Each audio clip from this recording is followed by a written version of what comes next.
Hi, everyone. My name is Hamera Osman. I'm the VP of Research and Public Policy at Muscular Dystrophy Canada, and I'm joined today by Zainab Adamji, who is here to present together with me on the results of our Canadian Friedreich Ataxia Journey Mapping Initiative. We're really excited to share the results of this initiative, and we already see many of you who participated in the project are on the line today, so thank you. As many of you on the line are personally impacted by Friedreich ataxia or have family members, you might be really well versed and familiar with the condition. What we did want to do, however, is just for those who might be unfamiliar on the call to first just sort of level set, explain what is FA, how is it typically managed, what causes FA, before going into the results of our project. So Zainab, over to you. Thank you, Hamira. So to get started by introducing what Friedreich ataxia is. Friedreich ataxia is a genetic disease that's caused by spelling changes or mutations in the FXN gene, which is responsible for producing a protein called frataxin. Frataxin is needed in order for our mitochondria or the energy-producing cells in our bodies to function. And when frataxin is low, there's less energy being produced, thus creating a toxic environment for our cells, and that includes our neurons. So the loss of neurons and cell damage from this toxic environment is what causes the symptoms that we see in Friedreich ataxia. Next slide, please. So the symptoms of FA can vary for each individual, and they are multisystemic in nature. It's a slowly progressive disease, which usually starts in childhood or adolescence. The earlier it starts, the faster it progresses, and eventually individuals with FA won't be able to control their legs or even their hands. Their vision and hearing may become significantly impaired, and an important minority can go on to developing severe heart conditions. Next slide, please. FA is primarily diagnosed in two ways. The first is by looking at your family and medical history. However, the tried and true method is through genetic testing, looking for a mutation in the FXN gene. In terms of management of FA, it's important to note that each person will experience symptoms of FA differently. In fact, there were clinical guidelines that were published for FA underscoring the importance of a multidisciplinary approach, outlining the different levels of management that can help manage the symptoms of FA. Next slide, please. There are a number of therapeutic options that are currently under investigation, and they address the impacts of FA at the gene, protein, and system level. At the gene level, there are therapies like gene replacement therapy to target the FXN gene. At the protein level, there are drugs that help improve cell function or target frataxin, including Skyclarys, which was recently approved by Health Canada. And lastly, there are supportive treatment options to manage the symptoms of FA at the system level. So this can include surgery for people who are experiencing scoliosis or management of diabetes and muscle weakness and stiffness. Back to you, Hamira. Wonderful. Thanks so much, Zainab, for that. When thinking about why capture the Canadian Friedreich ataxia journey or health experience, well, there's a few reasons. One is that while there's about 15,000 people worldwide who live with Friedreich ataxia, a significant number of those individuals are in Quebec, in the Acadian regions of the Maritimes. And this is because of a founder's effect, which concentrates genetic conditions in an area that started with isolated populations. You might meet someone from in the US who's affected by Friedreich's ataxia. And when you look at their past generations, family lineage, you might see a date back to regions in Quebec or the Maritimes. In Canada, the range that we would expect that people have FA ranges anywhere between 300 to 750. But again, the key point here is one reason in capturing that Canadian FA experience is given the pronounced number in Canada, and particularly in Quebec, compared to the rest of the world. The other, reason for capturing that Canadian FA journey is it's an exciting time. We just have the approval of the first targeted treatment. And so it was really important for us to understand the current lived experience for people with FA, for people who have yet to access a disease-modifying treatment. Zainab shared with us really excitingly that it is that transformative time. There are 14 therapies, treatments that are under development. But right now we have this is the first ever treatment that is approved by Health Canada. We did notice that CDA, which is one of our drug regulators, has provided a draft recommendation that is positive. So that's very exciting. And we're waiting to see how INES, a drug regulator in Quebec, will respond, and eventually PCPA. I mentioned this because many of you, after seeing the announcement on the Health Canada approval, were really eager to access this treatment. Together with your clinicians, you're asking questions, and I think that's important and also speaks to the unmet treatment needs. But I thought it would be important just to highlight the steps that it takes before you're able to access that treatment. And so we're looking forward to the upcoming decisions by the next drug regulators and also those involved in reimbursement. So, what approach did we take to understand that Canadian FA experience? Well, we took this phenomenological research approach, which was really meant to understand that disease experience, looking at what are your experiences with early symptoms? What are those symptoms? How was your diagnostic journey? What about your treatment experiences? Did you access clinical trials? Where did you go for the clinical trials? How did that make you feel? What about information? How has this impacted your relationships? How does this impact life today? And to answer those types of questions from that lens, we conducted one-on-one semi-structured interviews with many of you on the call, and not only individuals impacted, but also family members. Following those interviews that we performed a thematic analysis, so really looked at sentence by sentence, word by word, how were you describing your experiences? And that is what we'll be sharing today. So we heard from 86 Canadians affected by FA, with almost a split between males and females, and the average age of the participant was 38 years old.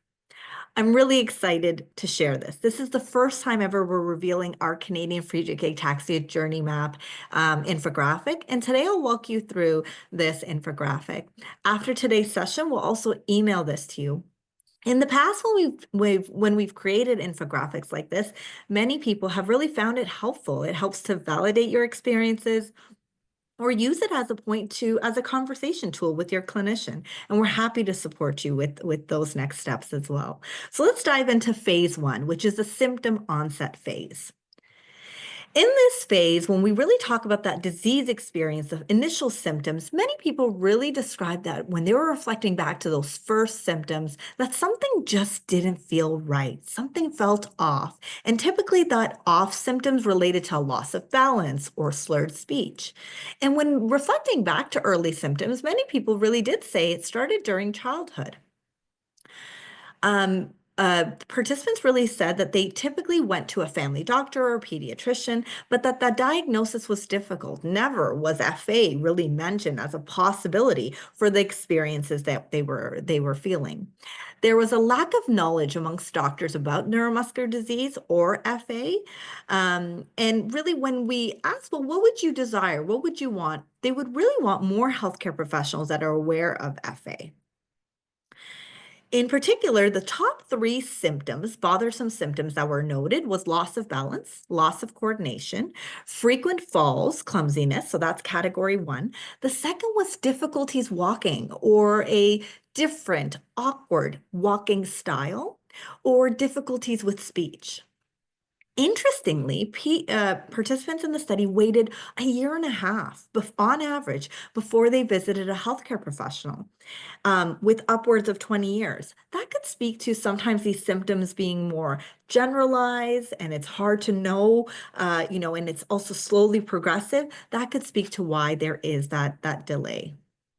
So let's jump into this next phase of diagnosis.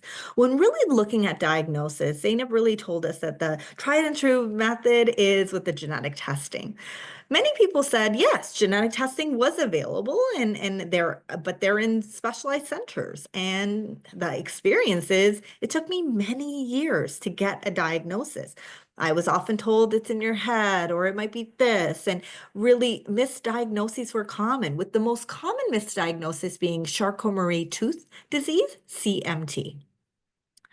When really talking about, what their desires are when it comes to this, they'd rather people take more of a proactive approach than a reactive approach to FA. And again, those symptoms, those challenges were related to having to travel out of town, out of province to access genetic testing. So as I mentioned, it took a long time. So this is where this concept of diagnostic odyssey comes in. It takes about 6 years on average in Canada from time of most bothersome symptom to reach a confirmed diagnosis. And 85% of individuals who were in our study had received a confirmed diagnosis through genetic testing. And the majority actually said that they did not have a family history of FA.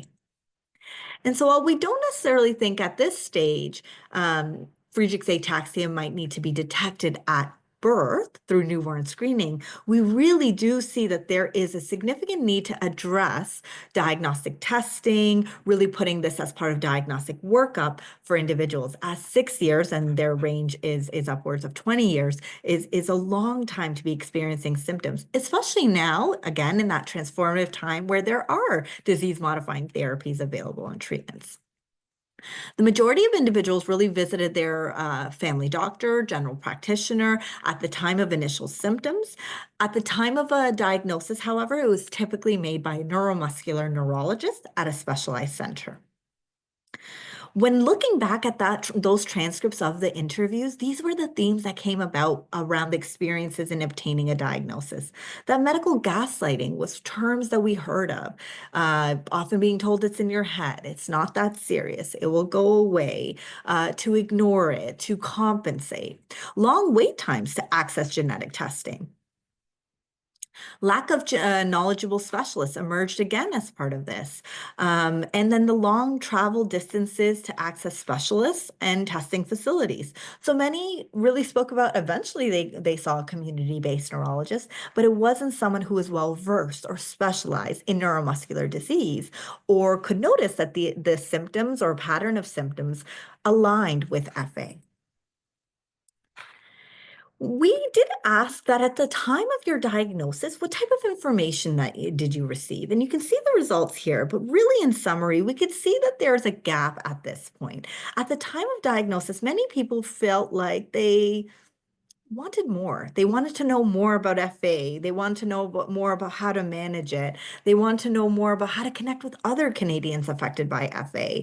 And that's again why we do these types of studies, so we can see how do we help to support this experience. And this is one way we can definitely help. When asking where do you look for trusted information on FA, because there are many Facebook groups, social groups, there's information on the internet, there's patient organizations like Muscular Dystrophy Canada, Ataxia Canada, you might have family members. People really leaned on their neurologists for that trusted information. They also spoke about coming to the Muscular Dystrophy Canada research hotline for trusted information. And so that again is a gap. We need to provide more information on FA, especially with changes that are coming about. In terms of treatment, we already spoke about that at the time of the study. There was not a available, approved therapy or treatment. With that said, many were aware that there were clinical trials for targeted FA therapies. The majority really spoke about, well, I take supplements or I take vitamins. When you talked about how do you manage or treat FA, that was the typical response. Or they would mention the names of medications, which tended to be beta blockers for the cardiac symptoms that they were experiencing. There were some participants who spoke about traveling to the United States to access clinical trials or treatments. But then this conversation was also paired with loss of productivity. So what I mean by that is time away from work, time away from school to be able to participate in those pediatric clinical trials, or out-of-pocket expenses, the lack of coordination of care. So what that means is you go to a clinical trial in the US and your clinical trial team is not necessarily speaking to your healthcare team here in Canada. And so you're receiving sort of that fragmented level of care. There were also really a lot of concerns when thinking about challenges around costs for treatments. If they're approved, will it be reimbursed? Will I have to pay out of pocket? Those were common challenges that were really brought up. And so in terms of desires, it was that we need to improve the availability and access to clinical trials for FA. We need to really make sure that the treatments are affordable and reimbursed. And there should be a faster approval process.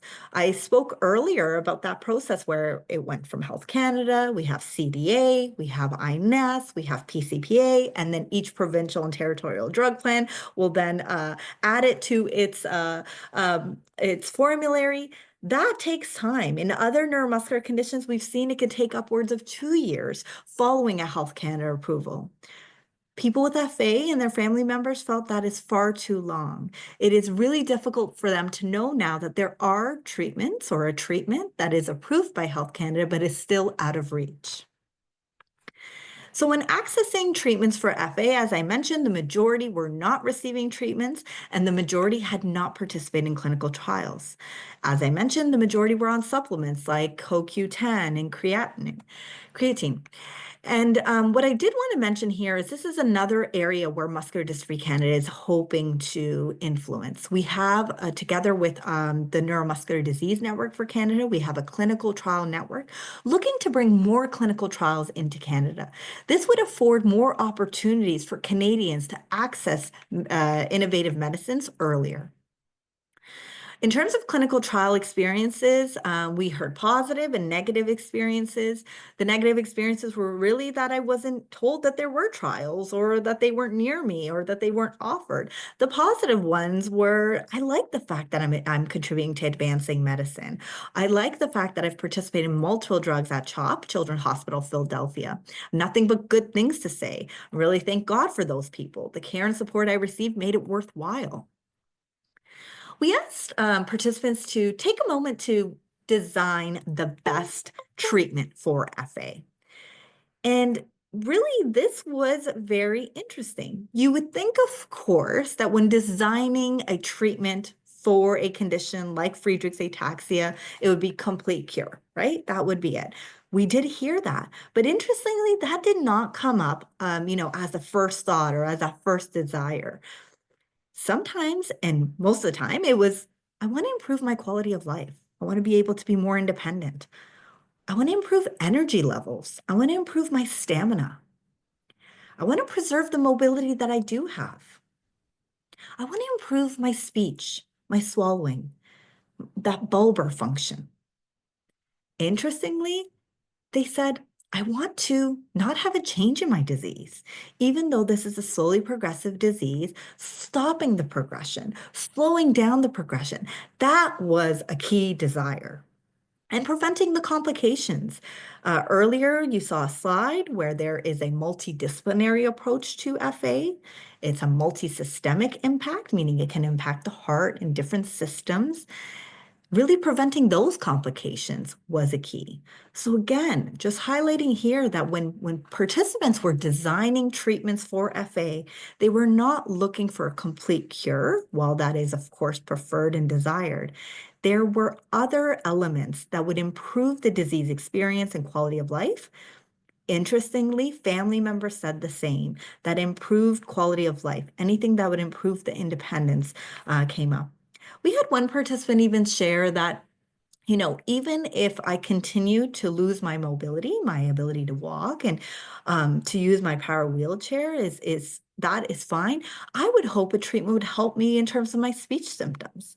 That would allow me to work. That would allow me to participate in the workforce. And so again, you can see the desires for treatments were really linked quite closely to participation in daily activities in the workforce, in social relationships.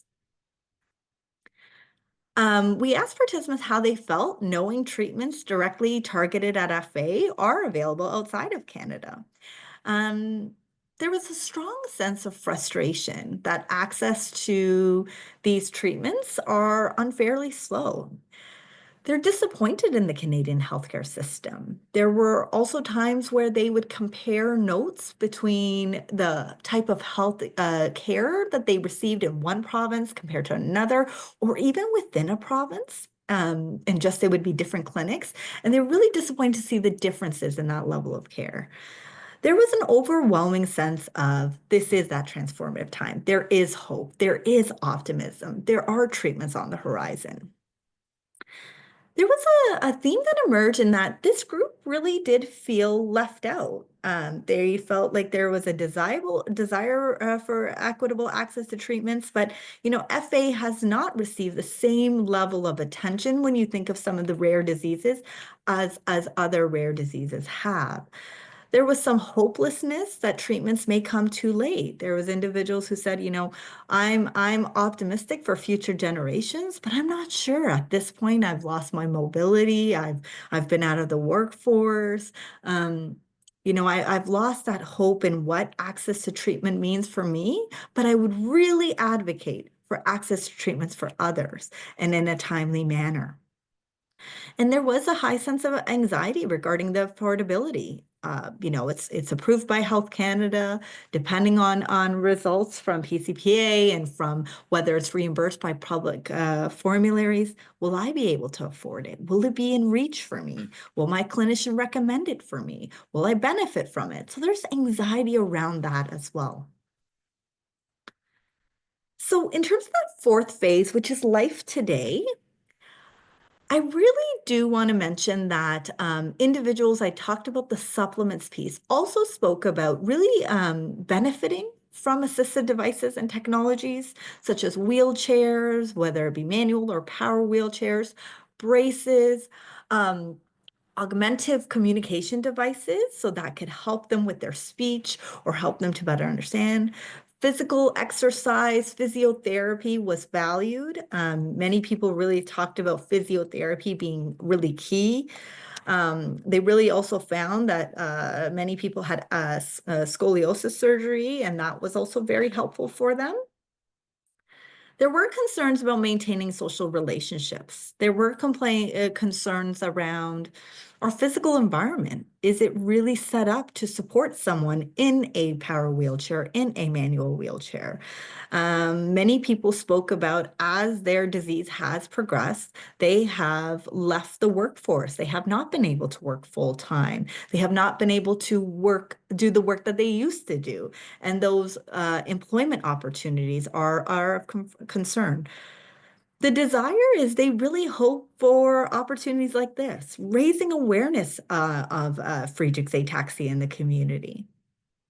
There also was a strong desire to really talk about the high value in being able to have personal autonomy, independence, more community and peer support programs to meet with others.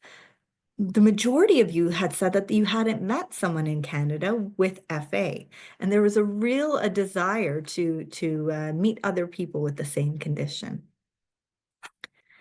When asking what would have made your journey easier, your healthcare experiences easier, it was better knowledge of resources available for people with FA, the availability and access to treatments for FA, as I mentioned, peer support and community support, increased support for family members, for caregivers. This is not a condition that only impacts the person that has the disease himself, but it could impact your children, your partner, other caregivers, family members who are involved in your care. We spoke to people who were parents to young children, to adult children, and they really spoke about how that has impacted their parenting relationships and that dynamic as well. The access to multidisciplinary care. So while we have the slide in that it's multisystemic and it impacts, there should be a multidisciplinary approach. That's not the reality across the country. You might be seeing your family physician, you might be seeing your neurologist from time to time. You're not necessarily getting that holistic care, that multidisciplinary care with physio or occupational therapy or speech therapy. And if you are, it tends to be out-of-pocket expenses. And that's really aligning with this next piece, which is increased financial support. Interestingly, with Muscular Dystrophy Canada's equipment program, in the past year, we've supported a lot of Canadians with FA in offsetting the costs around their home modification or vehicle modification or accessing equipment such as bathroom aids, speech aids, wheelchairs. We know that there is a cost to living with FA in Canada.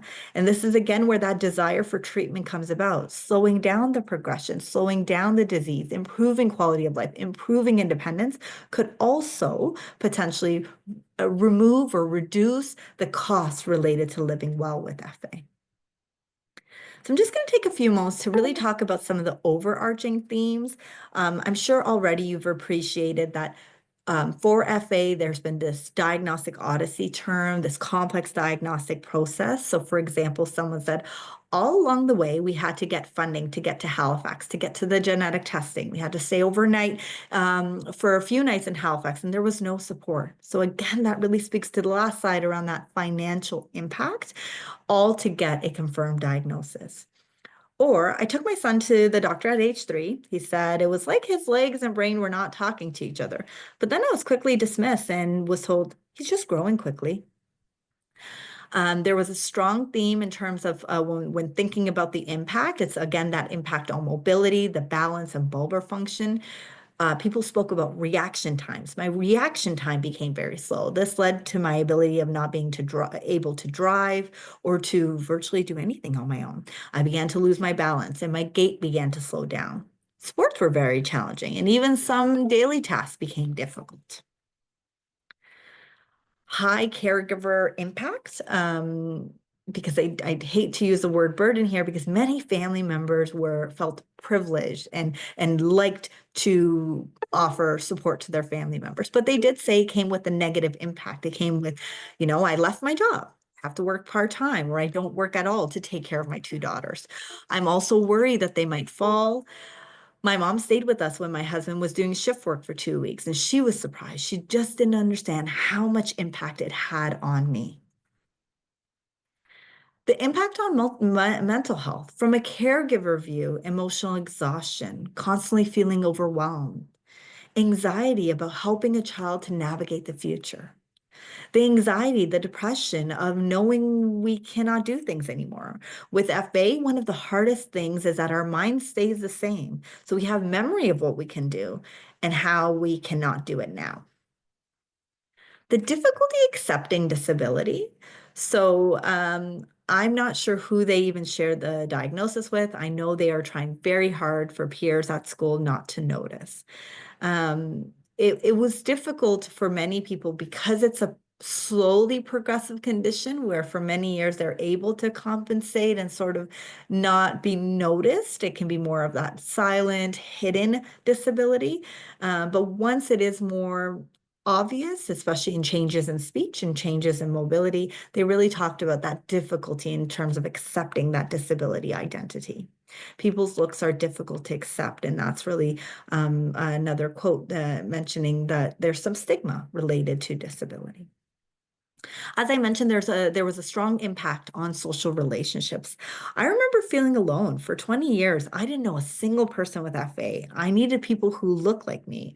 I always felt that if you cannot run with the pack, they tend to leave you behind. All my friends throughout high school, they were all doing fun things like going camping, restaurants, walking around downtown.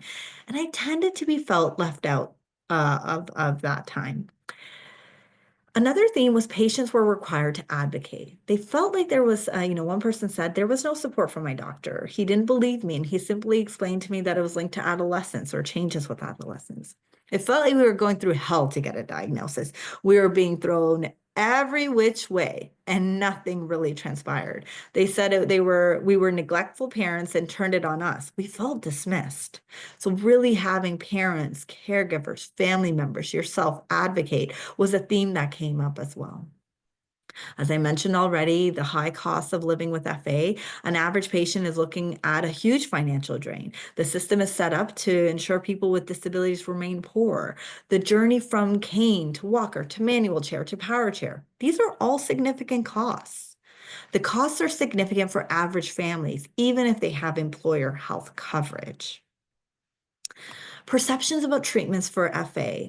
My quality of life is difficult to explain in words to the extent that if it could be improved by a treatment like this, just a period of 24 hours could change a lot mentally for me and my family. Really meaning that if I did not require that 24-hour care, that would improve our quality of life. It is disappointing that when treatments do become available, they're often not covered. This becomes a burden, another burden on families seeking potential medical treatments. So I know I was really excited to share these results, but again, can't emphasize enough. Thank you. Thank you for trusting Muscular Dystrophy Canada with this project, with your stories, with your experiences. Today, we'd love to hear from you in the chat, or you can use the raise hand feature and I can go ahead and unmute you to tell us, did we get it right? What have we missed as it comes to the Friedreich's ataxia experience? We're at a point where we're continuing to advocate for access to treatments, continuing to advocate for increased knowledge of healthcare professionals, and of course, look at opportunities where we can support for peer-to-peer support. So I'm going to go ahead and give you all a moment, but welcome comments in the chat. You can send them directly to me, or you can go ahead and put them in the public chat or raise your hand.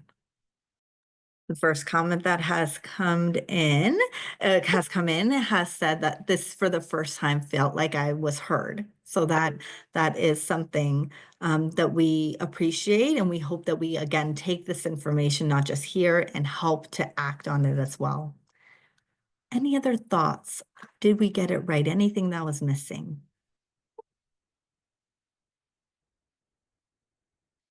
Okay, another comment here, which is really to talk about that experience of leaving the workforce and making that decision. And so I know we kind of went past that quite quickly, but taking a moment to really talk about that experience, how difficult it is to leave the workforce. Many of the individuals who participated in the study were in different types of workforce settings. This individual is telling me that they were in law and really making a choice to leave law and to leave practicing law because of their condition was quite challenging. And that experience should be really further described because it was the most difficult aspect of the experience. Just reading another comment around that misdiagnosis. So this individual had received a misdiagnosis, and they're saying that that should not be underestimated, how terrible that experience is. They're saying for 17 years, they were told they had CMT. They were part of CMT groups, and that is an experience that if we can even reduce the number of misdiagnoses that are being told to patients. Another comment here, I was told exercise will not help muscles get stronger. And so that is a comment. So again, that is something that we should pause to mention, right, Zainab? And that, while we said that physiotherapy is key or exercise is key, there wasn't clear guidance on that. How much, too little exercise. And that's probably a great like research or knowledge sharing project that we could help take on, because what are the clinical guidelines? What is the evidence? How much could you do? How do we support PTs in doing this? A common question we get at Muscular Dystrophy Canada is, who are the physiotherapists that are trained in FA? And there aren't, but we have a community of practice of physiotherapists who work with patients with neuromuscular disease, and that is something we can help support. Thank you for that question. When do you think the Skyclarys treatment will be available for patients to use after its recent approval? It's a great question. It's really difficult to say. As I mentioned, it has received approval by Health Canada. I've seen a draft recommendation where it's positive by our drug regulators. The next step is for it to have a price that's being negotiated, and then for the provinces to list that on their plan.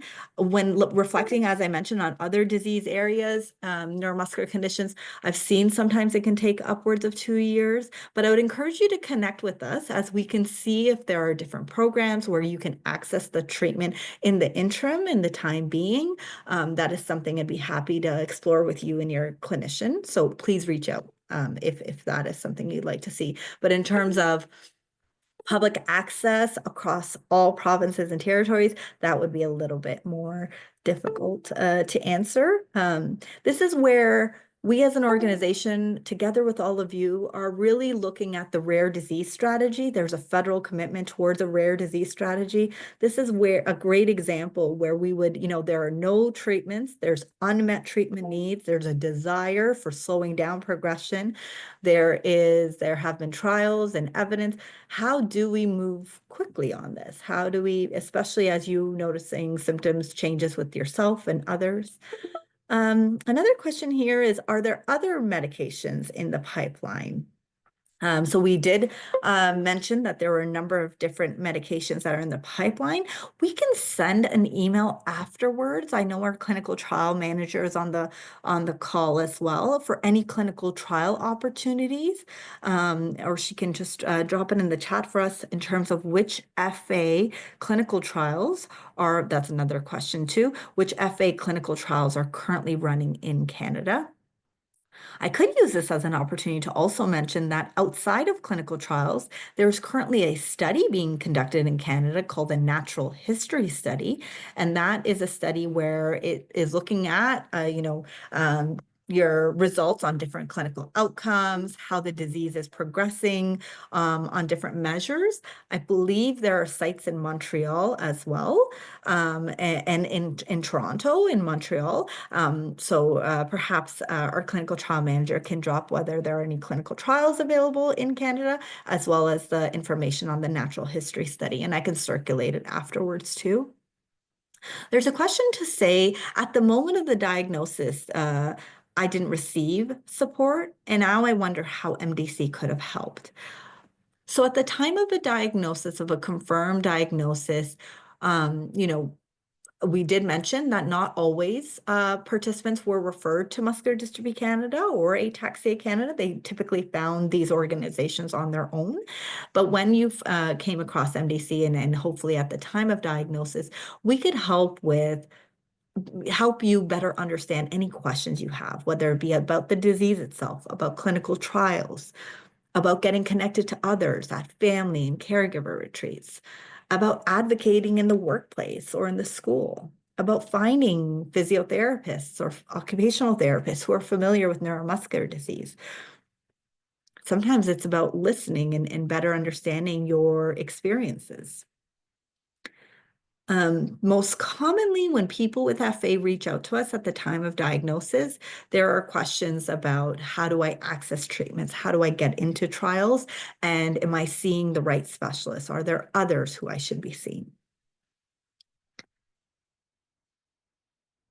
Great, excellent. Maria, our clinical trial manager, has just put in the chat for everyone the natural history study that's happening. Again, I believe it's in Montreal, but also in Toronto at the Hospital for Sick Children. I believe the one in Montreal is for pediatric and adult, and there is one in Montreal. We're also seeing a lot of nice, I hope today's session did identify or really highlight the gaps, the barriers, the challenges. But Zainab, I'm not sure if you would agree in your perspective too. Canadians affected by FA are resilient. They really are happy to share their story to influence positive change. They're really navigating the healthcare system well. They are, and one person in the chat's just really saying that they had such a positive experience with a specialist in Montreal and felt that experience was very informative. And if we could bottle that up, what we want to do is have that across the board. And well, we didn't have a large enough sample size from a research perspective to detect differences by provinces.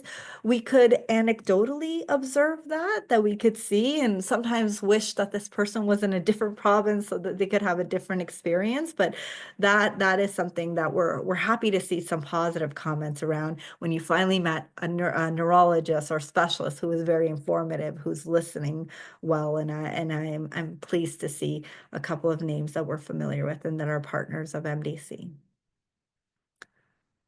And Maria, thank you. You've dropped in that there is another trial that's being conducted in Montreal. Thank you.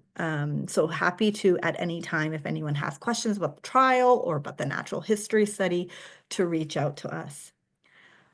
We're seeing a couple of more comments just in terms of how well the project has captured their experiences. We're seeing words like feeling validated, can't wait to show this to my family. So yes, this is recorded and will be available on the MDC YouTube channel. We welcome you to share this link with them. We're also writing up the results of the study and putting it forward for publication. But we felt like before we do that, we wanted to take a moment to pause and ask all of you, what have we missed? And the conversation doesn't need to end here. We welcome you to comment and share any of your experiences, anything that you'd like to provide more input, information on. And also use this as a point to remind you that we're here to support and work in partnership with those affected by FA in Canada. Again, another comment to say that it was really important to talk about the diagnostic odyssey. That was a term that they weren't as familiar with, but that was what they were experiencing for many years. There's a question to say whether we notice a difference in pediatric versus adult healthcare experiences. So again, not enough of a sample to have a true comparison, but I would say that those who had a diagnosis in pediatrics had access to more tools, resources, opportunities like the clinical trials, and more time with their healthcare team compared to when individuals received a diagnosis in middle age or adulthood. And that also the severity of the disease differed in terms of that progression. I think the most challenging part, again, and it was mentioned in one of the comments, was the leaving the workforce for the adults. And for the pediatric, just the sheer impact it had on all family members.